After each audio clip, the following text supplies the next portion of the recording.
Good morning student, my name is Ramandeep Kaur. Today we will discuss about our next topic of company law, and the name of topic is administration of a company law.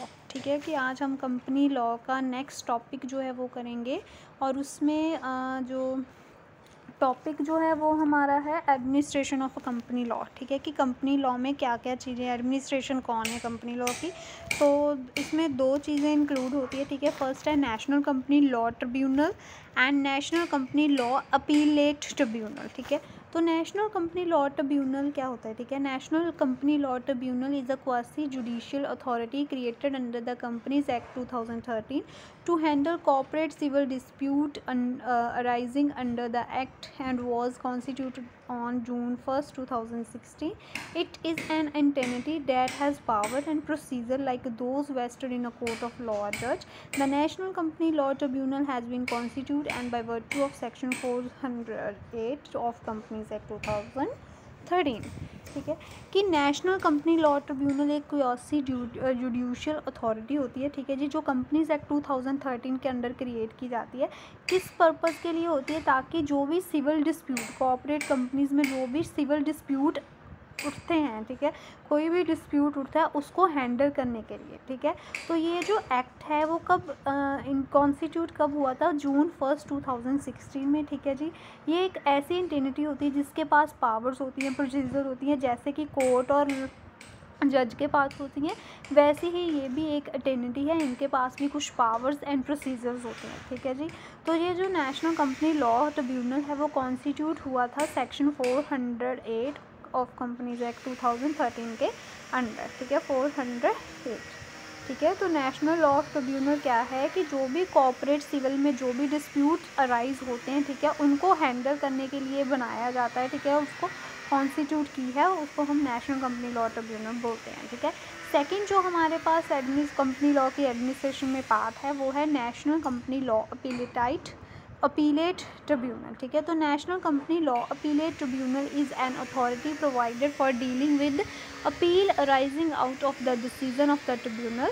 The decision of appellate tribunal can further be challenged in the Supreme Court. Any party dissatisfied by any order of the tribunal may bring an appeal to contest that decision. ठीक है, तो क्या कह रहे हैं कि जो national company law appellate tribunal होती है वो एक अथॉरिटी होती है जो किस चीज़ के साथ डील करती है कि कोई भी जो डिसीज़न ट्रिब्यूनल ने लिया, ठीक है, उनसे जो अपील्स अराइज होती हैं, ठीक है, उसको डील करने में। ठीक है जी, तो जो डिसीज़न लेती है अपीलेटाइज, ठीक है जी, ट्रिब्यूनल्स, ठीक है, उनको फर्दर चैलेंज किया जाता है सुप्रीम कोर्ट में।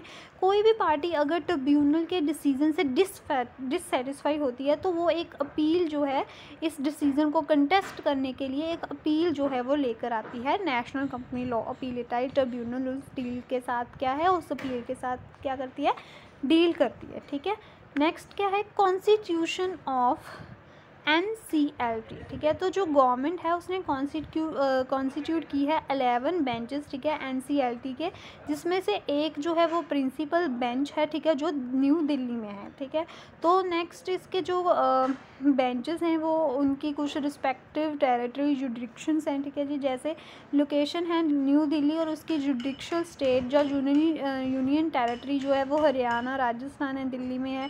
नेक्स्ट लोकेशन अहमदाबाद में, उसकी union territory Gujarat, Madhya Pradesh, Dadra and Nagar Haveli, Daman and Diu है। ठीक है, तो ये सारी आप देख लेना। ठीक है, जैसे चंडीगढ़ में है जो लोकेशन, तो उसकी जो यूनियन टेरिटरी जो है वो हिमाचल प्रदेश, जम्मू कश्मीर, पंजाब एंड चंडीगढ़ है। ठीक है जी, तो ये सारी आप देख लेना एक बार। ठीक है, तो नेक्स्ट है members of NCLT national company law tribunal के मेंबर्स। ठीक है, तो प्रिंसिपल, ठीक है, वो जज होना चाहिए हाई कोर्ट का 5 साल के लिए। ठीक है, तो उसके जुडिशियल मेंबर और टेक्निकल मेंबर कौन होंगे? ठीक है, जुडिशियल मेंबर जो है वो कौन हो सकता है? ठीक है, एक प्रेजेंट या रिटायर्ड जज, ठीक है, हाई कोर्ट का, और डिस्ट्रिक्ट जज हो, ठीक है, 5 एटलीस्ट 5 साल का एक्सपीरियंस हो उसको एज ए डिस्ट्रिक्ट जज, और एडवोकेट का एक्सपीरियंस जो हो सकता है वो 10 साल का हो। ठीक है, तो इसमें से कोई भी मेंबर हो सकता है जो रिटायर्ड जज हो हाई कोर्ट का, या जिसके जो डिस्ट्रिक्ट जज है 5 साल से, या एडवोकेट है 10 साल की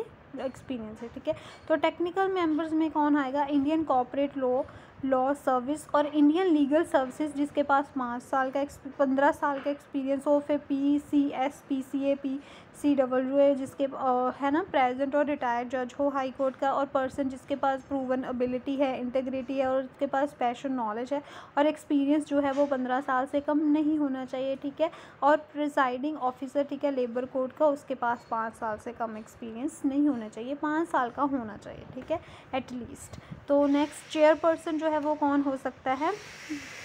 जज ऑफ द सुप्रीम कोर्ट, ठीक है जी, सुप्रीम कोर्ट का जज हो सकता है, चीफ जस्टिस हो सकता है हाई कोर्ट का, ठीक है। उसके जुडिशियल मेंबर, टेक्निकल मेंबर कौन हो सकते हैं? जुडिशियल मेंबर जो है प्रेजेंट और रिटायर्ड जज ऑफ हाई कोर्ट, ठीक है जी, और जुडिशियल मेंबर हो सकता है ट्रिब्यूनल का 5 साल, ठीक है, 5 साल के लिए, ठीक है।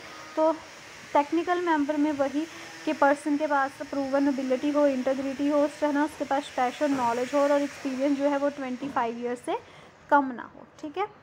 नेक्स्ट जो है वो रूल्स हैं, ठीक है जी, national company law tribunal rules 2016 है, ठीक है जी, national company law appellate tribunal rules 2016 है, नेशनल कंपनी लॉ ट्रिब्यूनल, ठीक है, सैलरी अलाउंसेस के साथ बाकी की टर्म्स एंड कंडीशन सर्विसेज, ठीक है, प्रेसिडेंट और अदर मेंबर्स के साथ का रूल्स जो है वो 2015 में है, ठीक है जी। National company law appellate tribunal जो है सैलरी अलाउंस और बाकी की टर्म्स एंड कंडीशन, ठीक है जी, सर्विस ऑफ चेयरपर्सन और दूसरे मेंबर्स की, वो रूल्स 2015 में आता है, ठीक है। तो स्टूडेंट ये था हमारा कंपनी लॉ की एडमिनिस्ट्रेशन, ठीक है। उसमें मेनली 2 ही चीज़ें आती हैं, ठीक है जी, एक तो नेशनल कंपनी लॉ ट्रिब्यूनल और एक national company law appellate tribunal, ठीक है जी।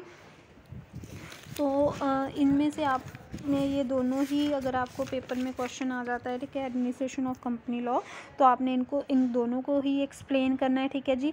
और जो नेशनल कंपनी लॉ ट्रिब्यूनल है उसको हम NCLT, ठीक है, शॉर्ट फॉर्म में लिखते हैं, और जो national company law appellate tribunal है उसको हम NCLAT लिखते हैं, ठीक है जी, NCLAT, ठीक है। तो उसकी शॉर्ट फॉर्म ये है NCLAT, ठीक है। तो अगर आपको शॉर्ट फॉर्म पर क्वेश्चन आ जाए तो आपने कंफ्यूज नहीं होना, इन दोनों को ही एक्सप्लेन करना है, ठीक है।